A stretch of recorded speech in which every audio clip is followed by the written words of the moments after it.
एक छोटे से गांव में एक आदमी रहता था। उसके घर के पास ही एक पहाड़ था। वो रोज सुबह जाता और उस पहाड़ पे थोड़ा देर बैठता और फिर वापस आ जाता। तो रोज की तरह सुबह सुबह जा ही रहा था, तो पीछे से उसका छोटा सा बेटा आया और आकर के हाथ पकड़ लिया और कहा कि मैं भी आपके साथ चलूंगा। तो उसके पिता थोड़ा उसको समझाए और माना किए कि जो रास्ता है बहुत ही छोटा है और चढ़ाई बहुत ज्यादा, तो तुम मेरे साथ नहीं चल पाओगे। लेकिन जब उस बेटे ने जिद की तो उसके पिताजी मान गए और वो दोनों पहाड़ पे चढ़ने लगे।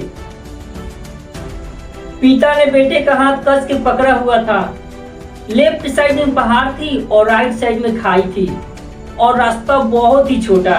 वो पहाड़ की चोटी पर पहुंचने ही वाले थे तो रास्ते में एक बड़ा सा पत्थर आया।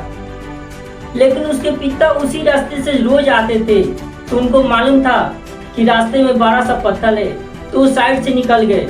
लेकिन उनका जो बेटा था उसका ध्यान कहीं और था, तो उसका घुटना जाकर उस बड़ा पत्थर में टकरा गया। और जब उस बच्चे के मुंह से चीख निकली और वो जैसा ही चीखा, उसकी आवाज उन पहाड़ों में गूंजने लगी। इससे पहले वो अपनी आवाज की गूंज कहीं सुनी नहीं थी, तो उसे समझ नहीं आ रहा था कि क्या हो रहा है। वो अंदर से थोड़ा घबरा गया और उसे लगा कि कहीं कोई है जो उसे छुप कर देख रहा है, उसका मजाक उड़ा रहा है। फिर जब उस बच्चे ने बोला कि कौन हो तुम, तो जब उस बच्चे ने उस गूंज को सुना तो उसे गुस्सा आ गया। उसे लगा कि कहीं कोई है जो मेरा मजाक उड़ाया चला जा रहा है। तो उसने गुस्से से कहा कि मैं तुम्हें छोड़ूंगा नहीं। और फिर उसने उस गूंज को सुना तो वो घबरा गया। लेकिन उसके पिताजी समझ गए कि इसके संग क्या हो रहा है। उसने अपने पिता का हाथ कस के पकड़ लिया और पूछा कि कौन है जो मुझे इतना तंग कर रहा है, कौन है जो मुझे इतना डरा रहा है। उसके पिताजी थोड़ा सा मुस्कुराए और खाई की तरफ देखे और जोर से बोले कि मैं तुमसे बहुत प्यार करता हूँ। वह सुनकर वो बच्चा हैरान हो गया।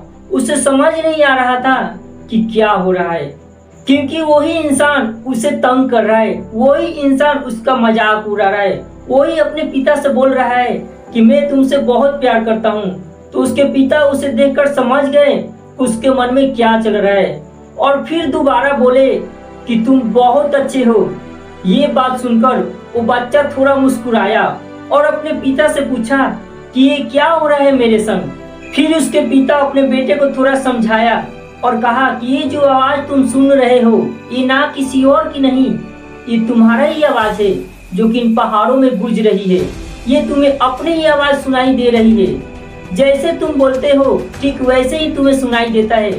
अगर तुम गुस्से से कुछ कहोगे तो पलट कर जो आवाज आएगी उसमें भी गुस्सा होगा, लेकिन अगर तुम अच्छा कहोगे तो जो आवाज आएगी वो बहुत अच्छी होगी। इसी तरह से हमारे जिंदगी में भी होता है। जैसे हम अपने मन में इस जिंदगी के बारे में सोचते हैं, ये जिंदगी बिल्कुल वैसे ही हो जाती है। अगर तुम मन ही मन अपने आप से बोलते रहोगे कि मेरी जिंदगी तो बहुत बुरी है, तो तुम्हारी जिंदगी सच में बुरी हो जाएगी।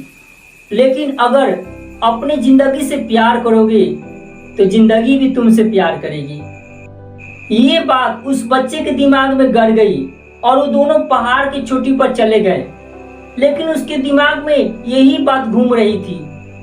और फिर वो बच्चा खिलखिलाकर हंसा और अपनी दोनों हाथ खोली और अपनी पूरी ताकत से बोला कि मैं तुमसे बहुत प्यार करता हूँ।